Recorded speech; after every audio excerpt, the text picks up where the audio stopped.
ऐश्वर्य मागून येत असतं. समर्थ नाथांचं सांगणं आहे, नारायणाचे चरण धरा लक्ष्मी येते. आपण नारायणाचे चरण धरतो किंवा लक्ष्मीचे चरण धरतो की आपल्याला नारायणाचं भरसं हे नसतं, माय लक्ष्मी तू ये माझ्याकडे. याचं कारण या सगळ्यामध्ये आपलं इतकं इतकं इतकं चित्त अजून गुंतलेलं आहे, याच्यातून भरून उठायलाच तयार नाहीये. आणि म्हणून आपल्याला तो प्रत्यय येत नाही. अजामिळ नावाचा कान्य कुब्ज नगरामध्ये अत्यंत मोठा असा दुराचारी पुरुष राहत होता. हा अजामिळ मुळामध्ये ब्राह्मण होता. आणि या ब्राह्मणाने, ब्राह्मण म्हणजे काय होऊ शकते तुम्हाला माहिती आहे का? आपण कोणीही ब्राह्मण नाही आहोत. आपण फक्त ब्राह्मण आईबाबाच्या पोटी जन्माला आलेले आहोत. ब्राह्मणाची जी कर्तव्य, ब्राह्मणाचं जे जीवन किंवा ब्राह्मणाची जी वृत्ती, ती वृत्ती मी हरवली आहे, गमावली आहे. आपल्याला मी ब्राह्मण आहे असं म्हणायचा अधिकार उरलेला नाही. त्याच्यामुळे द्विज बंधू ब्राह्मणाच्या घरात जन्माला आला म्हणून मला ब्राह्मण म्हणायचं. माझा एक आचार आणि माझा एक विचार ब्राह्मणासारखा नाही असेल ज्यांचा, त्यांच्या चरणी माझं मस्तक आहे. कारण आमच्या यांनी सांगितलेलं आहे, भूदेव ब्राह्मण आहे, भूदेव आहे. भूदेव संतास सदा लभावे, सत्कर्म योगे वयघाल भावे असं सांगितलेलं आहे. आणि त्याच्यामध्ये ब्राह्मण कोण होते? एकनाथ महाराज ब्राह्मण होते. ब्राह्मण कोण होते? विठ्ठलपंत ब्राह्मण होते. ब्राह्मण कोण होते? ज्यांनी आपली जीवन खऱ्या अर्थाने ज्ञानाला समर्पित करून अयाचित वृत्तीने जे राहिलेले आहेत, कुठल्याही प्रकारचा ब्राह्मण कोण होता? श्रीकृष्णाचा परम भक्त असलेला सुदामा हा ब्राह्मण होता. याज्ञवल्क हे ब्राह्मण, हे असे अलौकिक लोक होते. आपण काय आहे, पण याचा अर्थ असा अहंकार करण्यासारखा आपल्याजवळ काही नाही आणि करून नाही. मला त्याच्यापेक्षा जनाबाईचे मी पाय धरतो. दळिता कांडिता तुझ गाई, दळिता कांडिता तुझ गाई असं करणारी दळता कांडताना जनाबाईला भेटायला कबीर येतात पंढरपूरला जनाबाईचं दर्शन घ्यायला. जनाबाईचं दर्शन घ्यायला आली त्यावेळेला जनाबाई भांडत होती आपल्या त्यांच्या मैत्रिणीशी. कशावरून? शेंड्या गौऱ्या, या गौऱ्या माझ्या आहेत आणि त्या गौऱ्या तुझ्या आहेत. त्या अशा गौऱ्या थापलेल्या होत्या, त्याची अशी रास होती आणि त्यांचं कडा हक्काचं भांडण चालत होतं की माझ्या गौरीला हात नाही लागायचा. आता ते कबीरांनी तोंडात बोट घातलं की विषय दर्शनाला आलो मी. मग ती म्हणाली, तू या गायच्या गौऱ्या, तू मी आता सारख्या बसलं केलं तर माया गौऱ्या आहे. ते म्हणाले नाही, माझी गौरी आहे. तुझ्या गौरीची खूण काय? माझी गौरी कानाला लाव, त्याचं विठ्ठल विठ्ठल विठ्ठल विठ्ठल ठाल ठाल विठ्ठल विठ्ठल आवाज येईल.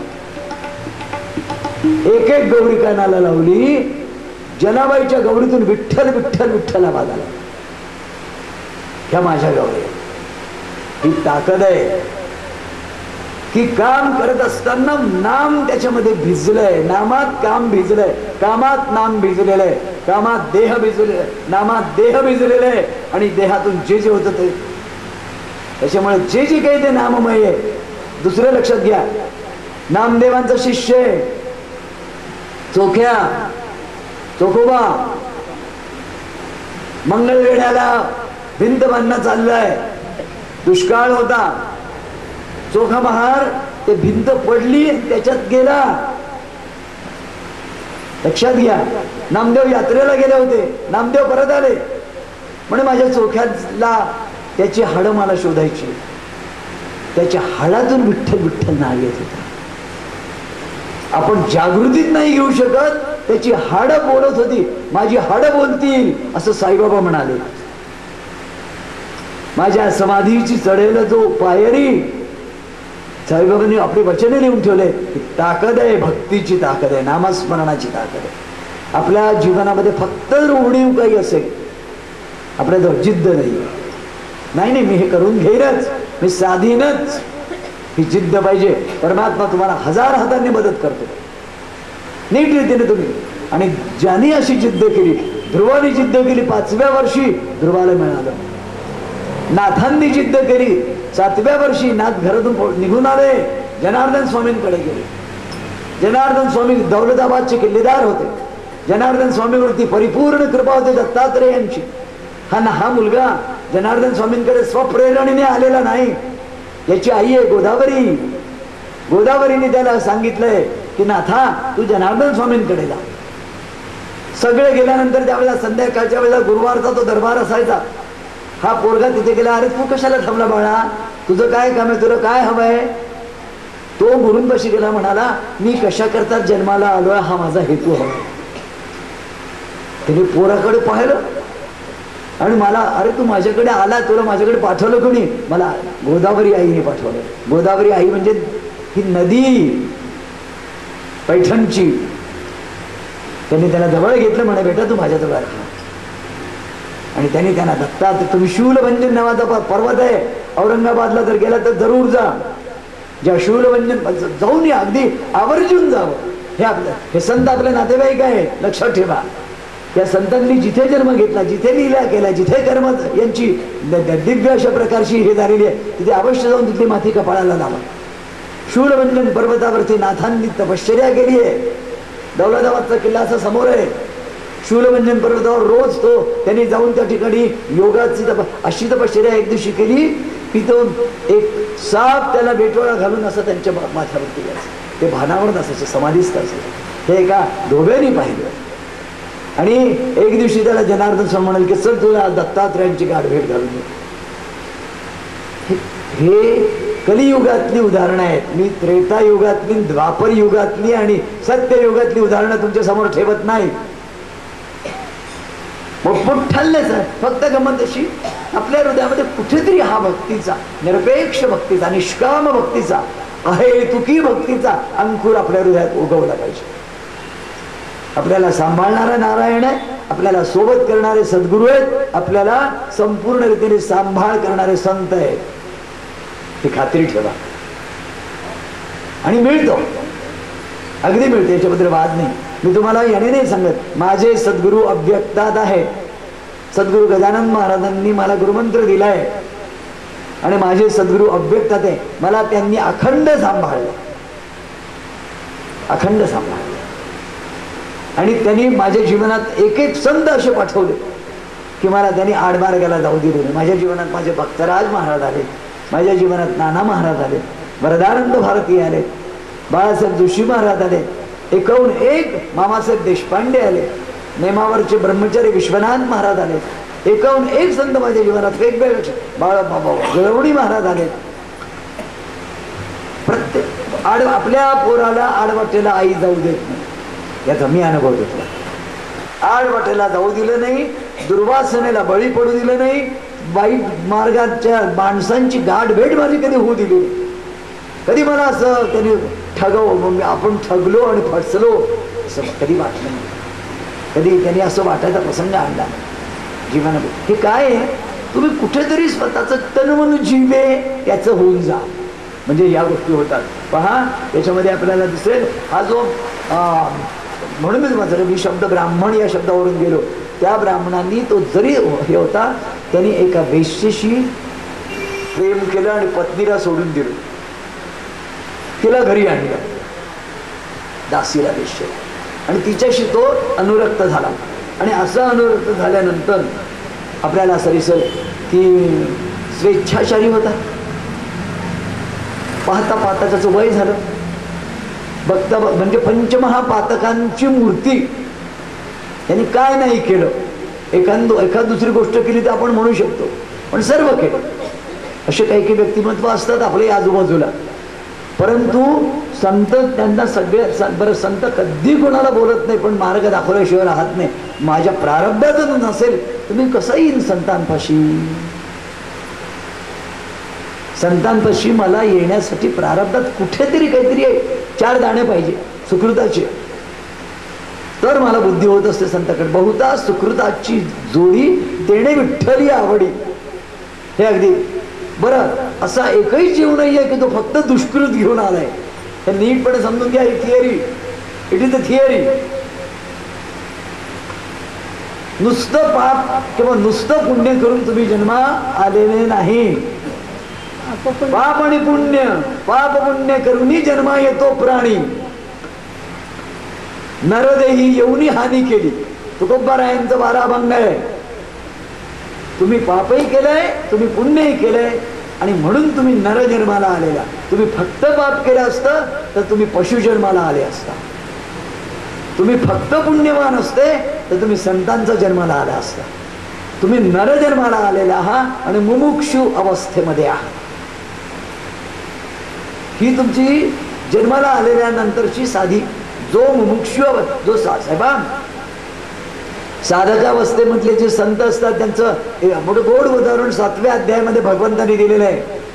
त्यांनी म्हणताय की ज्याची साधना अर्धी राहते आणि त्याला देहपात होतो, त्याचं पुढे काय होतं?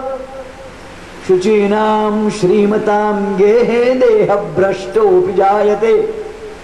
शुचीनाम श्रीमताम गेहे, तो जो काही हे झालेला अर्धवट साधना सुटलेला मनुष्य तो जन्माला येतो. आणि तो आल्यानंतर त्याची साधना तुम्हाला फार मोठं आश्वासन आहे तुम्हाला, म्हणजे आपल्याला सगळ्यांना भारतीय तत्वज्ञानाचं ते हे की तुम्ही तुमचा दीर्घ प्रवास आणि या दीर्घ प्रवासामध्ये तुमचा आत्मा त्या जन्मात जे संस्कार घेतोय ते घेऊन पुढे चाललेला. तुमचं काहीही वाया जात नाहीये. या जन्मी तुम्ही भक्तराज महाराजांनी सांगितल्याप्रमाणे किंवा आपण सगळ्यांनी जर निष्ठेने नाम घेतलं, निष्ठेने भजन केलं, निष्ठेने त्यांचे शरीर निसंशय उत्क्रांत अवस्थेत आपली पुढल्या जन्मी घेऊन आणि माझ्या सद्गुरूंनी कृपा केली तर याच जन्मी समाप्ती आहे. मी तुम्हाला सांगितलं आपण तर स्वर्गबिर्गाला जाणारच नाही हो, असं जी मी बोललो अहंकाराने नाही, खात्रीने बोललो की अरे स्वर्ग आणि पुण्य या दोन्ही गोष्टींची आम्ही चिंता न करता सत्कर्म करत चाललो आहे. हे जो करेल त्याच्या बाबतीमध्ये स्वर्ग हिरमुसला होतो, स्वर्गाकरता करतच नाही आहे.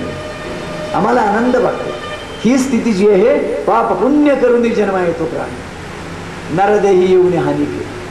आणि याच्यामध्ये तुम्हाला जर पुण्य केलेलं आहे त्यांनी तर तेवढं सुकृत त्याच्याजवळ आहे. मी म्हणजे तुम्ही सांगितलं मी मर्यादित इच्छा स्वातंत्र्याचा जीव आहे, अमर्याद इच्छा स्वातंत्र्य मला नाहीये. उपनिषदात एक मोठी गोड गोष्ट आहे.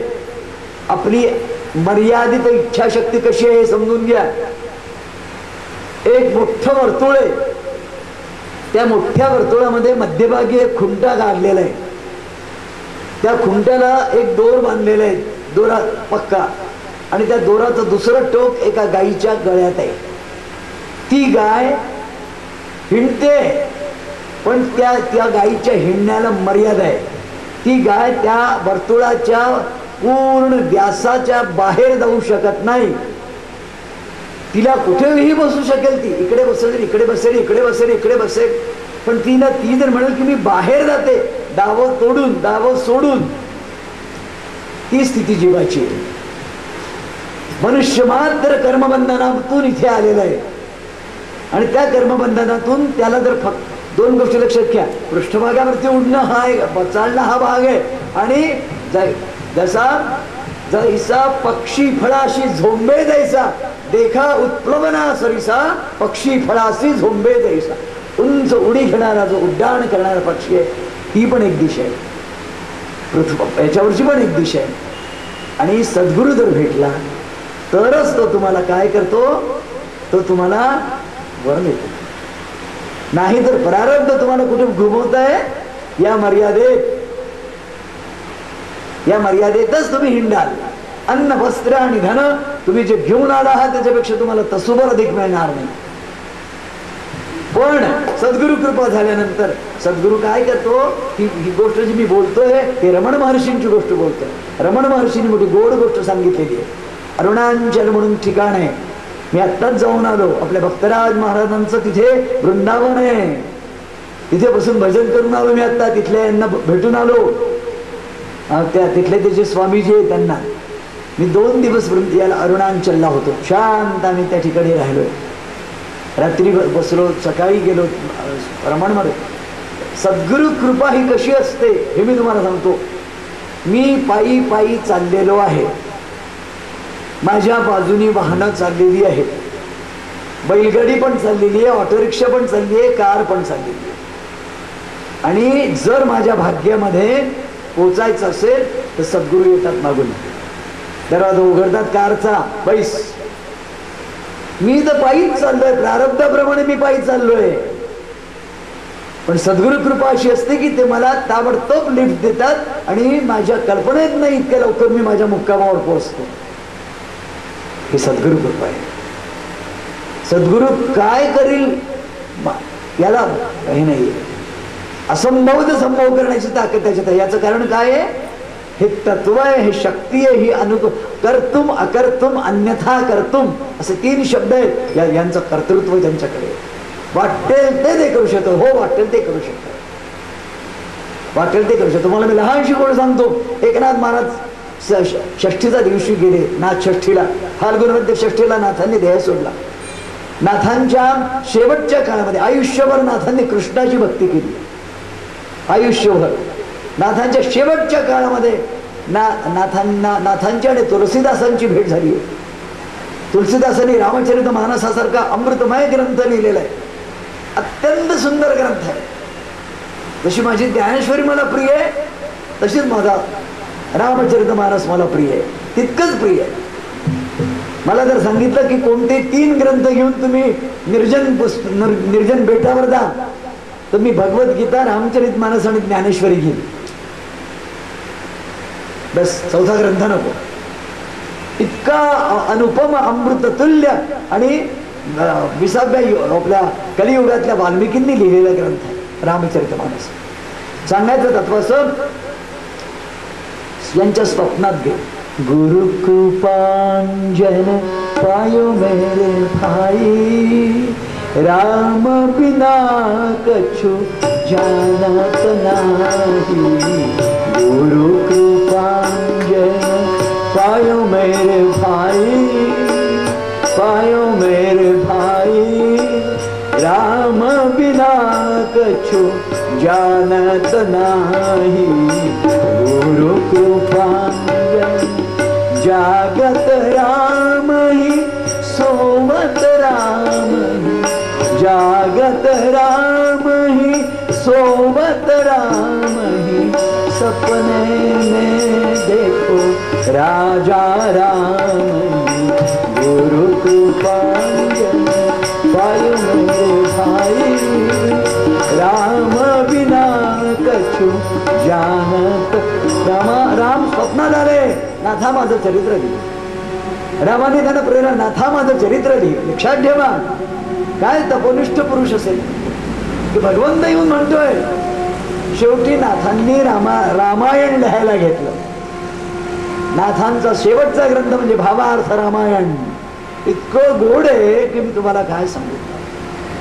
भावार्थ रामायण एवढं मोठं, घाबरू नका असं पाहिल्याबरोबर, परंतु एकूण तुम्ही त्याच्यातला एक जरी अध्याय वाचला तरी तुम्हाला असं वाटतं. रामजन्माचा अध्याय आम्ही आज वर्षानुवर्ष रामजन्माचा अध्याय नाथांचा वाचतो. भागवतामधचा कृष्ण जन्माचा अध्याय जन्माष्टमीला रात्री 12 वाजता भागवतातला वाचतो. तर रामजन्माचा तुम्ही अध्याय वाचा एकच, आणि तशी रचना पहा, फारच गोड रचना. तात्पर्य कधी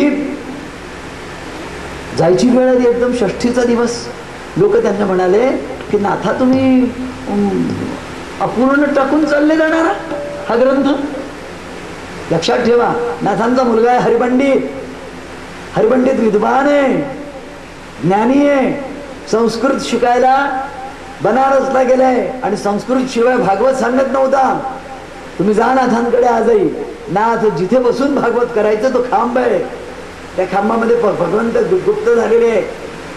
नाथांच्या याच्यामध्ये आपल्या बाबांनी इतकं गोड बाबा भजन म्हणायचे. घासी तो नाथा घरी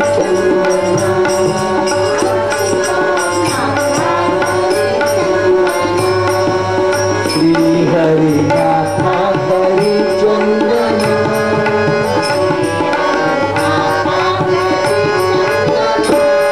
घासी तो नाथा घरी चंदन.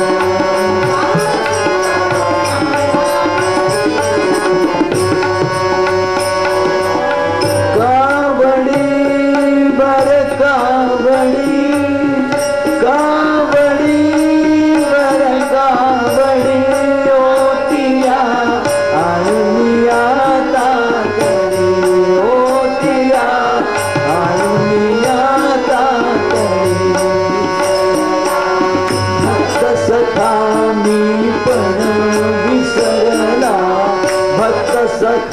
मी पण भासितो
सत्य सत्य आणि त्रिवार सत्य अशा प्रकारचं दर्शन आहे. भगवंत नाथाच्या घरी 12 वर्ष राबले.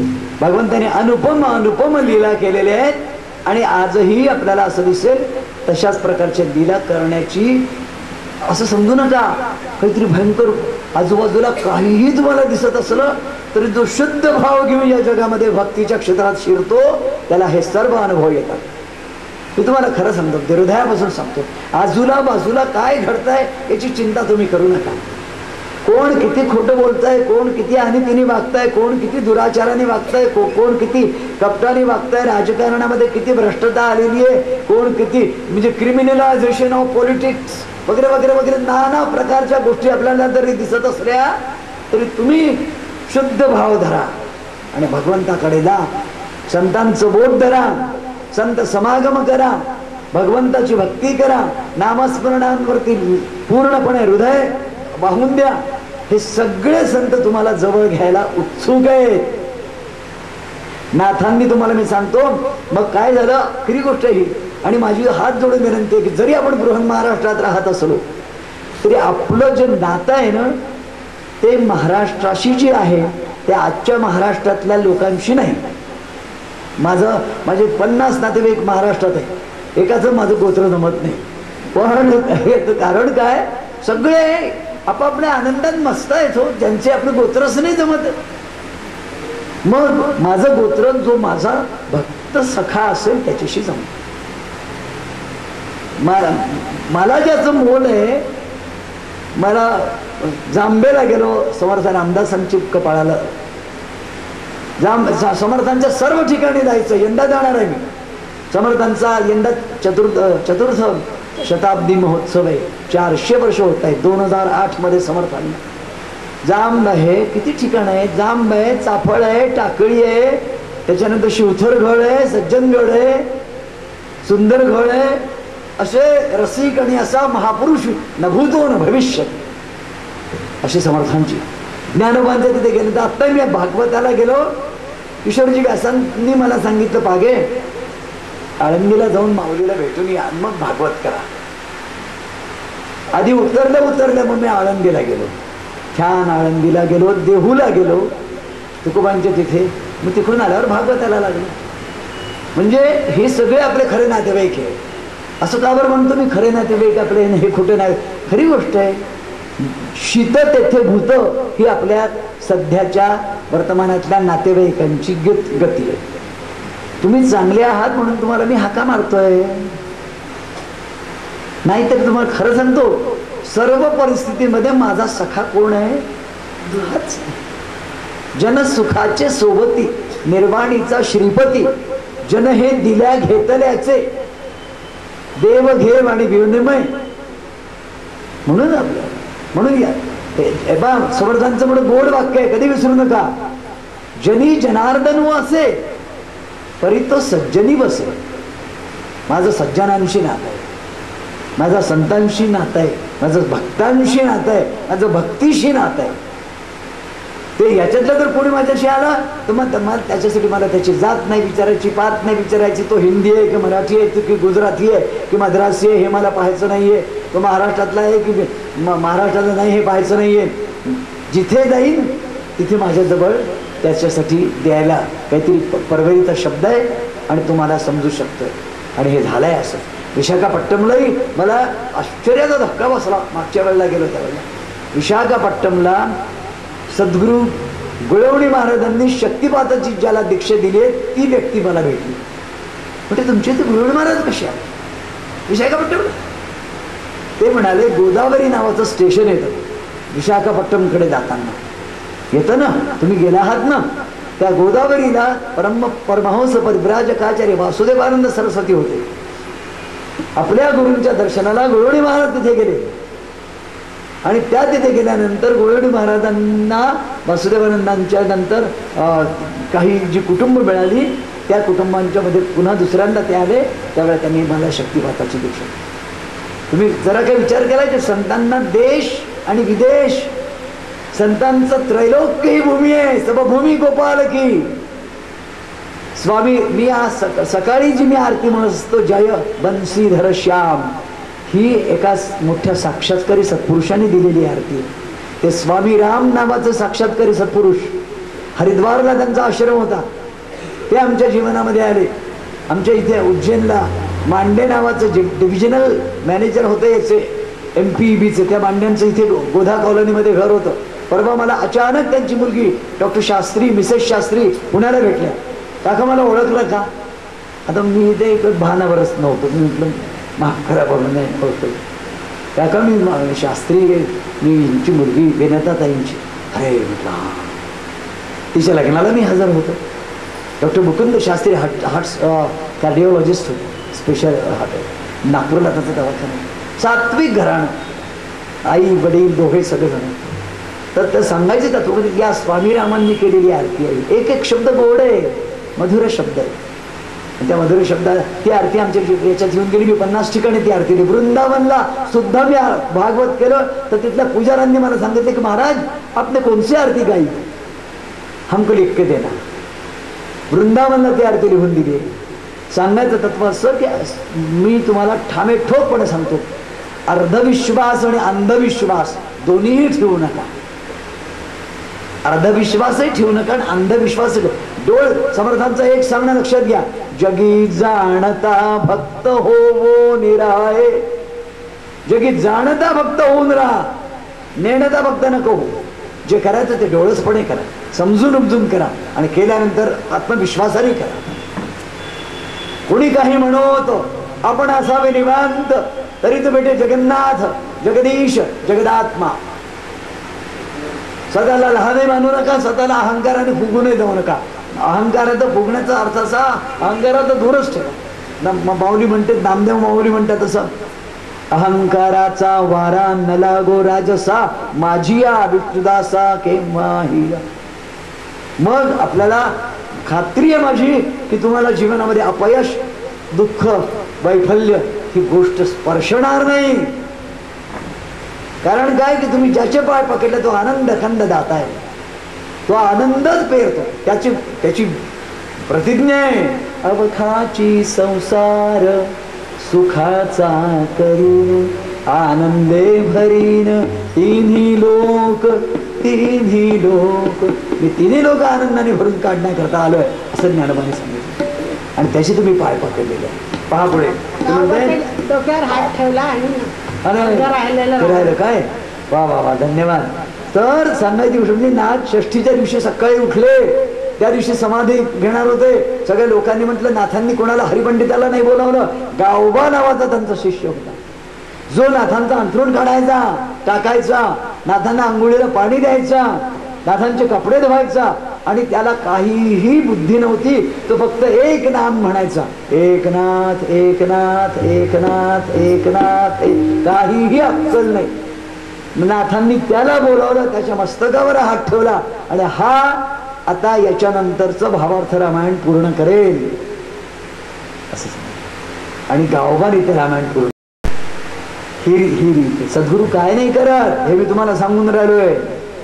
सद्गुरूंनी एकदा तुम्हाला म्हटल्यानंतर तुमचे एकदा सद्गुरूने अंगीकार केला की षड्रूपी तुमचे तो जाळून टाकतो, तुम्हाला परिपूर्ण करतो, पूर्ण ब्रह्म त्यानं तुम्हाला करून ठेवली. ही निसंशय गोष्ट, याच्यात कल्पित काहीही नाही.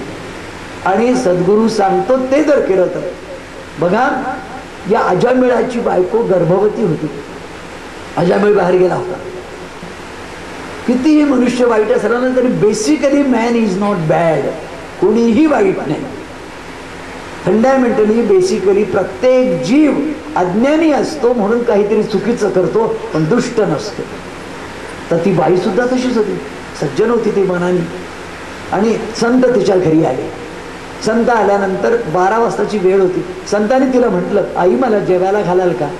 त्या बाईने तिला आतमध्ये बोलावलं, संतांसाठी पाठ मांडला, स्वयंपाक रांधला आणि त्याने जेवायला बसवलं. जेवायला घातल्यानंतर दक्षिणा द्यायला लागली.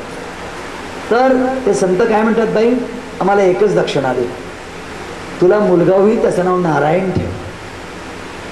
संत अकृत्य अकारण करुणा वत्सल असतात. हीच आमची दक्षिणा. आणि ते जेवून गेले. संतांचं उच्छिष्ट आपल्या घरात पडलंच पाहिजे, कधी कंटाळा करू नका. हे तुम्हाला मी हात जोडून सांगतो, तुम्ही करणारे नाहीच. तुम्ही अत्यंत मोठे मोठे भक्त माझ्यासमोर वैष्णव बसलेले आहेत, लहान नाहीच आहे. परंतु एकूण जीवनामध्ये संतांचं उच्छिष्ट ज्या घरात पडत असतं त्या घराला कधीही वैभवाला खोट नसते. सांगायचं तत्व हे. तिथं निघून गेले आणि नंतर मग ती यथासमय प्रसूत झाली. आता हे शेवटचं पोर म्हातारा झालेला अजामिळ. आणि हिने त्याला म्हटलं की स्वामी माझी एवढीच इच्छा आहे की याचं नाव नारायण ठेवा. बरं म्हणाले की म्हातारपणचं पोर त्याच्यामध्ये. आणि मग त्या अजामिळाला जो छंद लागला, नारायणा ये नारायणा ये असं करत करत त्याच्याकडून लक्षावधी जप झाला नारायणाचा. आणि तो मरणोन्मुख पडला. मरणोन्मुख पडल्यानंतर त्याला यमदूत घ्यायला आले आणि इकडून विष्णुदूत आले. विष्णुदूताने सांगितलं की याला वैकुंठात न्यायचं. यमदूत म्हणाले की तुम्ही केस पेपर पाहिलाय, त्याच्या इतकी पाप कोणी केली नसतील इतका हे. ते म्हणाले आम्हाला केस पेपरशी काही कर्तव्य नाहीये. आम्हाला आमच्या भगवंताने आज्ञा केलेली आहे शेवटच्या क्षणापर्यंत त्यांनी नारायण नारायण पोरात जीव गुंतला. नारायण कुठे? नारायणला माझ्या जवळ आण, नारायणा नारायणा, आणि प्राण सोडले. अजित नाम वदो भल त्या मिसे, न कळता पद अग्नी बरी पडे. न कळता जरी पद अग्नीवरती पडला तरी तो तुम्हाला चटका दिल्याशिवाय राहत नाही. हे त्याचं भगवंताचं नाव मुलाच्या निमित्ताने घेतलं ना तरी भगवंताचं नाव घेतलेलं आहे, नामस्मरण झालेलं आहे. आणि त्या नामस्मरणातून कोणत्याही विषयाने नाव घ्या.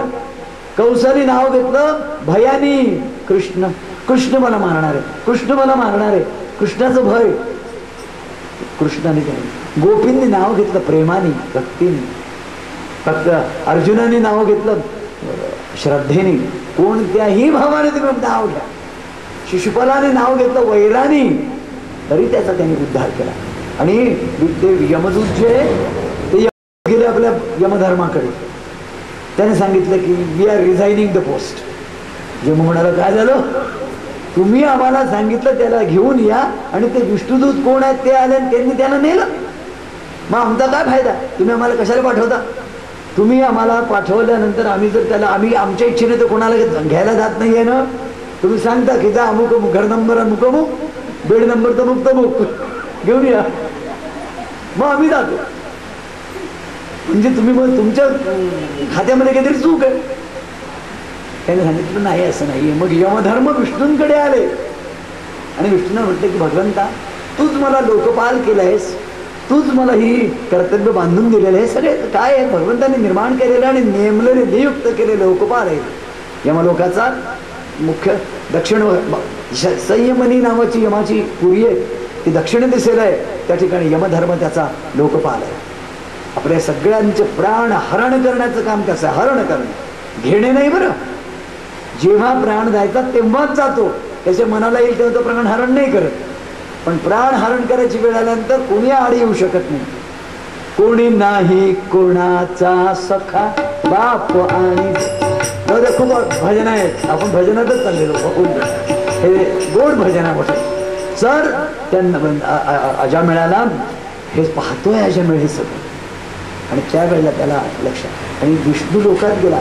सांगायचं तत्व काय आहे की असं जे नामस्मरण आहे हे जर तुम्ही हरीला जाणून जाणून नामस्मरण करा. माझी दुसरी एक तुम्हाला एक विनंती आहे, रामाचा जप करायचा. याचा अर्थ असा, तुम्ही रतीब टाकल्यासारखा दुधाचा रतीब टाकतात तसा जप करू नका. तुमचं चित्त त्या जपात भिजलं पाहिजे, तुमचा श्वास त्या जपात भिजला पाहिजे, तुमचं मन त्या जपामध्ये भिजलं पाहिजे. तुम्ही ज्या वेळेला जप करता तेव्हा एकाग्रतेने तुमच्या हृदयामध्ये तो जप आला पाहिजे. 2-3 गोष्टी आहेत. एक तर अजपाजप आहे, एक तर नामसंकीर्तन आहे, एक नामस्मरण आहे. ह्या वेगवेगळ्या गोष्टी आहेत तिन्ही. अजपाजपणे उलट प्राणाचा तेथेही मनाचा निर्धार होसे. अजपाजप मी परवा दिवशी तुम्हाला सांगितलंय, श्वासानुसंधान करा आणि अजपाजप करा. नामस्मरण करताना आज सकाळी आपण जे करत असतो किंवा आत्ता आपण इथे करतो हे नामसंकीर्तन आहे. मी नामस्मरण माझ्या गुरूंनी दिलेलं माझं जप करतो तो माझ्यापुरता मला ऐकू आला पाहिजे, इकडे त्रास नाही झाला पाहिजे, माझ्यापुरता मला त्रास. असे वेगवेगळ्या प्रकारचे हे. आणि जेव्हा वाटेल तेव्हा अहो येता जाता उठत बसता कार्य करिता सदा देता घेता वदनी वदता ग्रास गळिता घरी दारी शय्येवर याती सुखाचे अवसरी समस्तांची लज्जा त्यजुनी भगवन नामस्मरण आणि चिंतन करा. चिंतन करताना तर कोणाची लज्जा वाटायचं कारण नाही, कारण चिंतन हा निहायत आंतरिक भाग आहे. पण जिथे वैखरीशी संबंध आहे तिथे मला टाळ्या वाजवायचीच राज वाटायची पूर्वी, आणि आता मी रस्त्यावरती नाचतो भगवंताच्या नावाने. माझा आदर्श जर कोणी असेल तर सोनोपंत दांडेकर आहे. सोनोपंत दांडेकरांच्या पायावर मी एकदा डोकं ठेवलं. आमच्या इथे त्यांचा हरिनाम सप्ताह झाला अमरावतीला. सोनोपंत दांडेकरांसारखा अध्वर्य वारकरी पंथाचा या शतकातला दुसरा कोणी नाही. आणि हा SP कॉलेजमधला तत्वज्ञानाचा प्रोफेसर आता चिपळ्या घेऊन पुण्याच्या रस्त्यावर नाचायला लागला. जय जय राम कृष्ण हरी, जय जय राम कृष्ण. जय जय राम कृष्ण हरी, जय जय राम कृष्ण हरी, जय जय राम कृष्ण हरी, जय जय राम. नामस्मरणात आपल्याला रंगून गेलं पाहिजे. नामस्मरणात रंगून गेल्याची आमचे भक्तराज महाराज, तुम्हाला माहित नाही, त्यांची ब्रह्मानंद टाळी लागायची. ब्रह्मानंद टाळी लागायचे. 61च्या वेळचं भजन जर तुम्हाला आठवत असेल, कुटुंब सगळेजण बसलेले, ठा लागेल ठा लागेल ठा लागेल. रात्री चंद्र कलतोय, एकांत आहे, कुटुंब खडेघाटला सगळे लोक भरलेले आहेत. माऊली आमची त्यांच्या मागे बरोबर यांच्या वाचून पान हलत नव्हतं त्यांचं. ते आल्यानंतरच भजन सुरू व्हायचं, बाकीचं काही झालेलं असेल अशी. आणि स्वतः आणि करणाऱ्यांना ते, म्हणून मी त्याच्यामध्ये आरतीत एक शब्द लिहिलेला आहे की भजनातून समाधीचा कैवल्य डोळा दाखवतात असा सत्पुरुष. हे जे त्या अजामिळासारखं आपल्या बाबतीमध्ये काय आहे तुम्हाला माहिती आहे का? एक देव कोणासाठी अवतरत असतो माहिती आहे? देव एक तर उत्कट भक्तासाठी अवतरत असतो, नाही तर देव रावणासाठी येत असतो, रावणाचा निपात करायला. आपली गत काय, आपण उत्कट भक्तही नाही आणि रावणही नाही, त्यामुळे आपल्यासाठी काही देव धावून घेऊन येत नाही. एक तर आपण त्याचं स्ट्रॉंग अशा प्रकारचं काहीतरी जबरदस्त पापी पाहिजे की आपल्याला निकंदन करायला देवाला यावं लागेल. रावणाकरता राम आला, सामान्य कोणी येऊ शकत नव्हतं. हिरण्यकश्यपू करता आला, सामान्य कुठे. आणि नाही तर आपण इकडे तुकोबा तरी पाहिजे की देह जाओ अथवा राहो पांडुरंगी दृढ भावो. ना आपल्या इकडे दृढ भाव पांडुरंगात आहे, ना आपण इतके दुर्गुणी पण असे मध्यम पदलोपी असल्यामुळे आपल्या बाबतीमध्ये काही साक्षात्काराची पहाटच उगवत नाही. पण तरी आपल्याला असं निराश होण्याचं काही कारण नाही. ते सांगतायत पलीकडे चला. आता दक्ष प्रजापती हा कोण आहे? तुम्ही दक्षाचं नाव ऐकलंय. प्रजापती, मी तुम्हाला एकच गोष्ट सांगू इच्छितो, या संपूर्ण ब्रह्मांडामध्ये परमात्म्याची ही व्यवस्था आहे. आपण आपल्या देशामध्ये राष्ट्रपतीपासून तर इथल्या कलेक्टर पर्यंत एक चेन आहे ना. मग केंद्रीय आहे, राज्यस्तरीय आहे, जिल्हास्तरीय आहे, तालुकास्तरीय आहे, ग्रामपंचायत स्तरीय आहे, असे स्तर आहेत आणि त्या स्तरांवरचे अधिकारी आहेत. पण या सगळ्यांचा एक राष्ट्रध्वज जो आहे तो कसा आहे? तो बरोबर 15 ऑगस्ट हा सगळ्यांचाच आहे. कारण काय, या सगळ्यांचं जे काही आराध्य किंवा ज्याचा मान राखायचा आहे, ज्याचं मानबिंदू ठेवायचं आहे, तसं नारायण तत्व जे आहे ते शांत हे सगळ्यांचं अंतिम लक्ष आहे. आणि या नारायणांनी नेमलेले हे ब्रह्मा विष्णू महेश हे देवता आणि यांच्या याच्यात असलेले अष्टदिक्पाल आहे, करुणादी देवता आहे. सत्यनारायण करताना तुम्ही सत्यनारायणावरती आपल्याला असं दिसेल की वरच्या त्या तांदळामध्ये आपण हे ठेवतो काय, सुपाऱ्या. मध्यभागी आपण सूर्य, वरुण, आदित्य दिग्मंडल मानतो. 9 सुपाऱ्या आपण नवग्रहांच्या, 8 सुपाऱ्या अष्टदिक्पालांच्या, आणि यांची सगळी पूजा केल्यानंतर भगवान तिथे येतात. भगवान नारायण आहे. नारायणाला तिथे येण्याच्यासाठी त्याच्या खाली पाणी आहे, कारण भगवान जळामध्ये ही प्रतिकात्मक पूजा आहे नारायणाची. तसंच हे जे सगळे दक्ष प्रजापती हा या विशिष्ट प्रकारच्या सगळ्या दिग्मंड याच्यातल्या दिक्पालांचा अधिपती आहे. त्याच्या अधीन सगळे हे त्यांनी सांगितलेलं आहे की स्वयंभू मन्वंतरामध्ये देवता, असुर, मनुष्य, सर्प, पशु, पक्षी या सगळ्यांची सृष्टी निर्माण केल्याचं तुम्ही सांगलं. शुकदेव उवाच, त्याने सांगितलं की प्राचीन भरीच्या 10 पुत्रांनी समुद्राबाहेर येऊन पाहिलं. तुम्हाला सांगितलं की त्यांना परमार्थाला लावलं. त्यावेळेला सारी पृथ्वी वृक्षांनी आच्छादली होती. त्यांना जाळण्याकरता त्या तपोबलाने आपल्या मुखातून त्यांनी अग्नीत ज्वाळा काढली. वृक्षांचा राजा होता चंद्रमा. त्यांनी प्राचेतसांना म्हणाला, भाग्यवान प्राचेतसांनो, प्रजेची वृद्धी तुम्हाला करायची आहे ना. श्रीहरीनं सगळ्या औषधी आणि वनस्पती या वृक्षांमध्ये निर्माण केल्या. त्या पशुपक्ष्यांना, या पादचाऱ्यांना, प्राण्यांना फल, पुष्प, वृक्ष यांच्यापासून भोजन मिळतं. तुम्ही का बरं त्यांना जाळता? प्राचेतसांचं समाधान झालं. प्रमलोच्या नावाच्या अप्सरेची सुंदर कन्या ती प्राचेतसांना त्यांनी दिली चंद्राने. तिच्याशी त्याचं लग्न झालं आणि मग त्यांनी मनुष्य आणि प्रजासृष्टी, असुर या सगळ्यांची सृष्टी निर्माण झाली. तरीही सृष्टी एक वेळ होती की सृष्टी वाढावी म्हणून भगवंत प्रयत्न करत होता. एक वेळ आज अशी आली की सृष्टी कमी व्हावी म्हणून प्रयत्न करतोय भगवंत. असा हा उलटा क्रम आहे. आता आपल्याला वाचवणारा फक्त प्रलय आहे. ज्या ज्या गावात जावं त्या त्या गावात वाहनं, माणसं, पशु पक्षी इतके प्रचंड प्रचंड प्रचंड झाले की आपल्याला असं वाटतं हेच इंदूर. मी इथे 59 मध्ये आलो, इतकं गोड आणि इतकं सुंदर होतं इंदूर 58-59 मध्ये. आज भय वाटतं आपल्याला. इंदुरातली वाहतूक, इंदुरातलं प्रदूषण, इंदुरातली गडबड गोंधळ सगळं असं प्रत्येक गावी झालेलं आहे. तर आज काय झालेलं आहे, अति होऊन गेलेलं आहे. या अतिलाही तोच आवडतो आणि अति नसेल तिथे तोच आपली उच्छेद निर्माण करतो. मग आपल्याला असं दक्ष प्रजापतीची भक्ती आणि प्रजावृद्धीची कामना पाहून भगवानाने सांगितलं, भगवान दक्षा मी बरं भगवान शब्द जो आहे ना त्याचे एकदा एक नीट शब्द समजून घ्या. भगवान म्हणजे काय हो? भग म्हणजे ऐश्वर्य. भग शब्दाचा अर्थ आहे ऐश्वर्य. जो षडैश्वर्य संपन्न असतो आणि अखंड ऐश्वर्य ज्याला असतं त्यालाच भगवान हे विशेषण देतात. वाटेल त्याला नाही. आपल्या इथे भगवान कोणालाही विशेषण दिलं जातं, देतात. दोनच गोष्टी आहेत. मी शब्द काय वापरते ते लक्षात, मी कोणालाही टीका करणार नाही, पण भगवान शब्दाचा अर्थ काय एवढं समजून घ्या. भग म्हणजे ऐश्वर्य. तुम्ही ऐश्वर्य संपन्न, मी ऐश्वर्य संपन्न आहे, पण आपल्या ऐश्वर्याला ओहोटी आहे. आपल्या ऐश्वर्याच्या बाबतीमध्ये अखंड एकता नाहीये. आणि षडैश्वर्य संपन्न आपण आहे, षडगुणैश्वर्य संपन्न असतो भगवान. यश, श्री, कीर्ती, संपत्ती, सामर्थ्य, माधुर्य अशा सगळ्या प्रकारच्या गुणांनी संपन्न असतं आणि ते अखंड असतं. त्याच्यात खंड नसतो. ओहोटी नावाचा शब्द भगवंताच्या कुठल्याही गुणांना, सामर्थ्याला आणि महिमेला नसतो.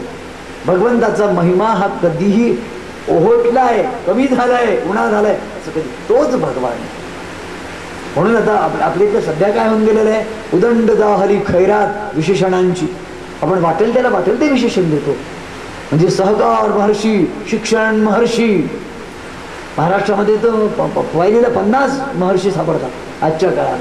पण आहेत की नाही तुम्ही तुमचे विचार करा. महाराष्ट्रातील लोक फार बुद्धिमान आहेत. आपले इथे आले आहेत, नाशकाहून आले आहेत, और याच्याहून आले आहेत, बुद्धिमान लोक. आपण त्या मनाने मंद प्रदेशात राहणारे, मध्य नाही मंद प्रदेश. आमची सगळी प्रगती जरा मंद आहे.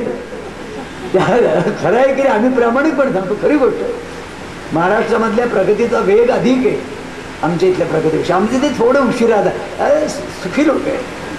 मी तुम्हाला सांगतो ना, खाओ पिओ आनंद राहो, लड्डू बापले असं हे माळव्याचं वैशिष्ट्य आहे.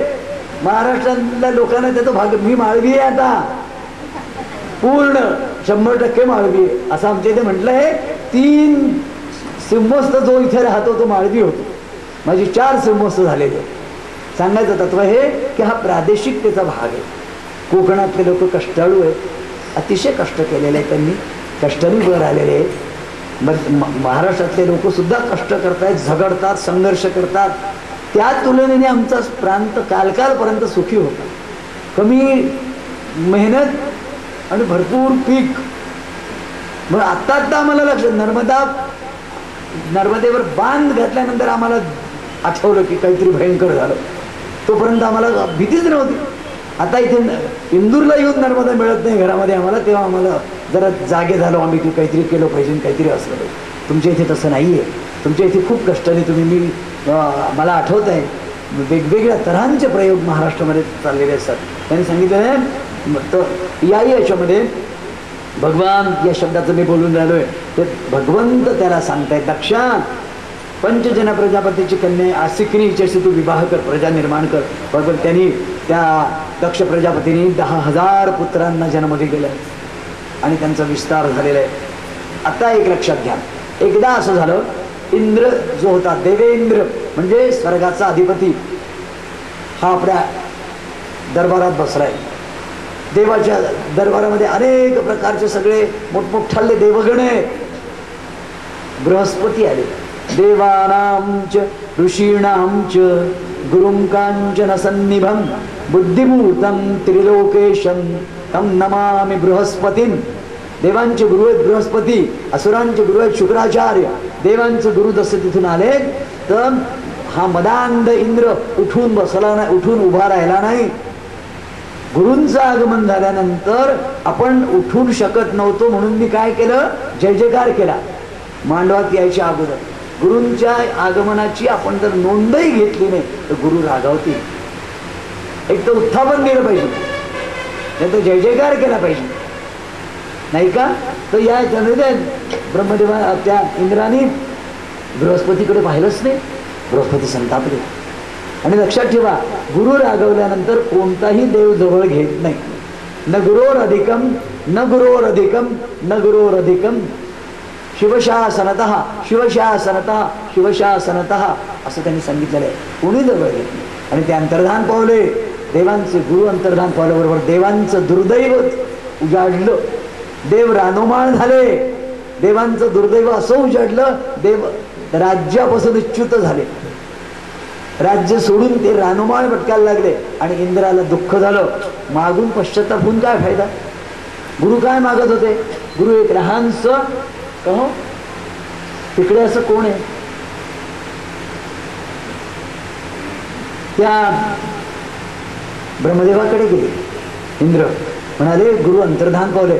ते म्हणाले, सांगितले की इंद्रा तुझी चूक आहे, तुला एवढं कळायला पाहिजे होतं की आपल्या याच्यामध्ये अप्सरांच्या नृत्यामध्ये तू इतकं मग्न होऊन गेला की तू गुरुला विसरून गेला. तू आता असं कर, तू असुरांकडे जा. असुरांचा गुरु आहे शुक्राचार्य. शुक्राचार्यांचा मुलगा आहे विश्वरूप. त्या ह्याच्याकडे असुरांना, बरं, असुर आणि सुर हे जे दोघही जण आहेत हे कोण आहेत. मुळामध्ये कश्यपाचीच मुलं आहेत. दिती आणि आदितीची मुलं आहेत. म्हणजे असं काही असुर काही कुठून आणखी तिसरीकडून आलेलं नाहीये. या प्रवृत्ती आहेत, या दोन प्रवृत्ती आहेत. आणि यांचं भांडण प्राचीन काळापासून आजपर्यंत आहे. त्याच्यामुळे काही हे काही नवीन नाही. आज कोणतीही गोष्ट नवीन नाहीये. हे तुम्हाला मी अनेक उदाहरणांनी पटवून देऊ शकतो. पहा, त्वष्टापुत्र विश्वरूपाजवळ ऋषी गेले आणि म्हणाले, वत्सा आम्ही तुझे पितर आहोत, आम्हाला शत्रूंनी जिंकलंय, आमचा तू गुरु बन. तो म्हणाला, हो मी बनेन. लक्षात ठेवा, दोन गोष्टी असतात.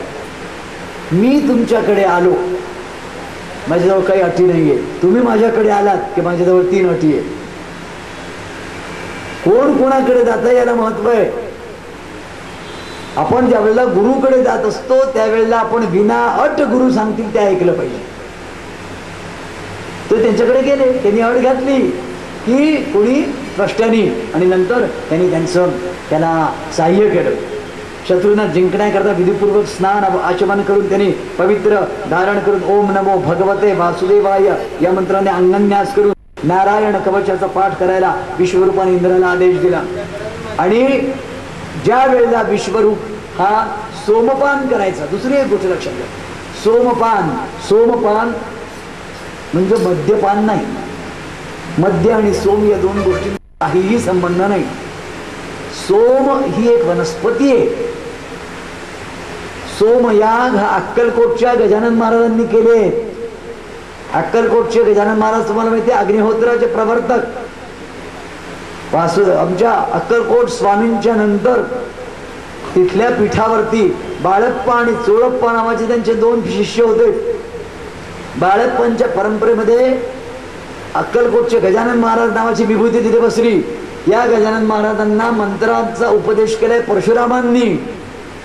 यांनी अग्निहोत्र म्हणजे सकाळ आणि संध्याकाळ बरोबर अग्निहोत्र करावं, 3 आहुत्या द्याव्या, असा एक विशिष्ट विधी सांगितलंय. मी 7 वर्ष तो विधी पालन केला. गजानन महाराजांची माझी आनंदाने 3दा भेट झाली. आणि त्यांनी सोमयाग केलाय. आपल्या इथे मध्य प्रदेशामध्ये तो सोमयाग त्यांनी केला. कुठे? भोपाळच्या अगोदर बैरागडला त्यांचा आश्रम आहे. गाईच्या तुपानी, गाईच्या शेण्या आणि त्या तुपामध्ये तांदूळ भिजवून सूर्योदयाला आणि सूर्यास्ताला आहुत्या द्यायच्या आपल्या घरामध्ये, असं त्यांनी सांगितलं. सांगायची गोष्ट म्हणजे सोम नावाच्या विशिष्ट तऱ्हेने काढलेला जो रस आहे तो ते रात्रंदिवस तो यज्ञ चाललाय. त्या सोमयागावर मी मोठा लेख लिहिला तरुण भारतामध्ये. तो लेख नंतर मग महाराजांपर्यंत पोहोचला आणि त्याचं यथास्थित वर्णन केलं सगळं. 3 दिवस मी त्यांच्याबरोबर होतो. तर सोमयागाचे अधिकारी असतात, सोमयागी असं विशिष्ट तो याग करणाऱ्यांना म्हणत असतात. सांगलीकडचे ब्राह्मण आले ते मोठे कोणते, त्यांनी आणि ते सगळे रात्रंदिवस रात्री 2:30 पासून तर पहाटेपर्यंत हवन चालायचं, पुन्हा सकाळपासून तो 12पर्यंत हवन. म्हणजे 40 लोकांच्या 3 तुकड्या होत्या हवन करणाऱ्या, आणि ते एका पाठोपाठ एक हवन करायचे. अत्यंत कडक असतं ते सगळं, हे सगळं. आणि झालेला नाहीये. सांगायचं की सोमपान तो हा करत होता विश्वरूप, आणि तो सोमपान करत असताना त्याची आई होती दैत्यांकडली, तर तो असुरांना द्यायचा, देवांचं कल्याण करायचा, पितरांचं कल्याण. इंद्राला हे आवडल्याने इंद्राने आपल्या वज्राने आपल्या याने विश्वरूपाचा वध केला. विश्वरूपाचा वध केल्यानंतर अत्यंत ब्राह्मणाचा वध इंद्राने यांनी केलंय, दुष्टपणाने केलेलं आहे. इंद्राला शाप लागला, ब्रह्मशाप लागला. ब्रह्मशापाने इंद्र घाबरला आणि म्हणाले, आणि हे सगळं केल्यानंतर त्यांनी सांगितलंय की तू की, आणि हा जो विश्वरूप आहे हा यज्ञामध्ये गेल्यानंतर हा वृत्रासुर झाला, हा असुराच्या याला गेलेला. आणि या इंद्र आणि वृत्रासुर यांचं हे झालेलं आहे, युद्ध झालेलं आहे. हा वृत्रासुर याने काय केलं, विलक्षण मोठा असा एक जन्म त्याचा राजाचा झाला, त्या वृत्रासुराचा. तो नंतर मी तुम्हाला हे सांगतो. आणि तो वृत्रासुर इंद्रावरती चढून आला, इंद्राला त्याने पदच्युत केलं. आणि त्यावेळेला इंद्र गेला भगवंताकडे. इंद्राने त्याला म्हटलं, भगवंताला सांगितलं की मी आता पुन्हा स्वर्गाचा राजा कसा घेणार. वृत्रासुर इतका बलिष्ठ आहे, इतका श्रेष्ठ आहे की मला तो आठवत नाही. सगळे त्याने सांगितलं ते दधीची नावाच्या ऋषींकडे जा, त्यांना त्यांच्या अस्थी मागा आणि त्यांचं वज्र करा, त्या वज्राने वृत्रासुर मरे. इंद्र दधीचींकडे आला. सगळे देवा लक्षात ठेवा, देव याचक म्हणून 2च घरी गेले. अत्रीच्या घरी देव गेले आणि दत्त झाले. दत्त शब्दाचा अर्थ काय हो? दत्त शब्दामध्ये दा ददा ते दत्ते हा धातू आहे. नीट लक्षात घ्या, संस्कृत मध्ये प्रत्येक वर्ब म्हणजे धातू, कोणताही संस्कृत मधलं क्रियापद म्हणजे धातू. भगवंतानी सर्वांच्या तुमच्या आमच्या जीवांच्या सर्वोच्च कल्याणाकरता स्वतःच जे दान केलंय तो दत्त आहे. त्याचं नाव दत्त. आणि तो अत्री मुनींचा मुलगा आहे म्हणून तो आत्रेय, असं त्याचं नाव दत्तात्रेय आहे. दत्त हे नाव नाहीये, दत्तात्रेय हे नाव आहे. तो अनसूयानंदन आहे. राधेचा मुलगा राधेय, कुंतीचा मुलगा कौंतेय, पांडवांचा मुलगा पंडूचा मुलगा, असा हा अत्रींचा मुलगा आत्रेय, असं हा दत्तात्रेयाचं आहे. तर सांगायचे तत्व, दधीचीकडे गेले आणि हात जोडून त्यांनी विचार करा, देवांनी आपल्या दारी यावं भिक्षा मागावी अशी स्थिती बलीच्या घरी पण झाली. वामन गेले बलीला भिक्षा मागायला. हे दाता मोठा असतो, जेव्हा दाता मोठा असतो त्यावेळेला देव वामन होतो, छोटा होतो वामन, एरवी असतो. त्या दधीचींनी सांगितलं, माझ्या हाडांनी जर का देवांना सौख्य शांती आणि राज्य मिळणार असेल तर हे देहदान मी करतो. दधीची सारखेच आमचे राष्ट्रभक्त सारे वीर आहे, ज्यांनी आपलं देहदान केलंय आपल्या स्वातंत्र्याकरता.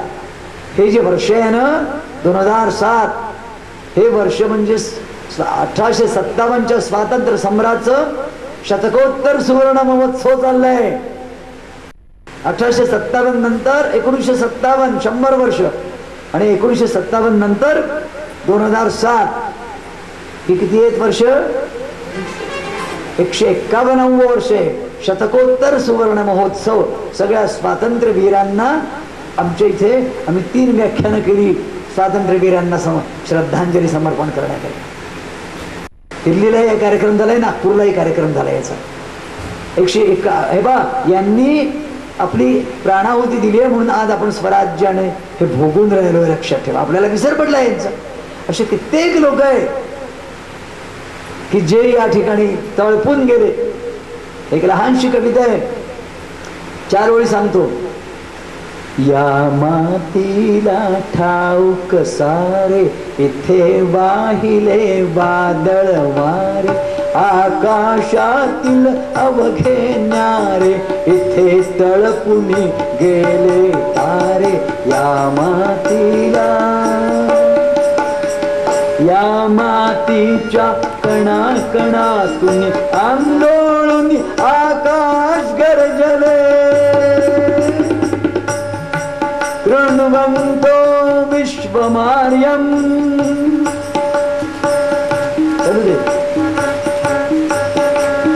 बलवंतांच्या बलिदानातून पानोपाने इतिहासातून किती लढता गेले दाहिळ रक्ताचे वाहवून सागर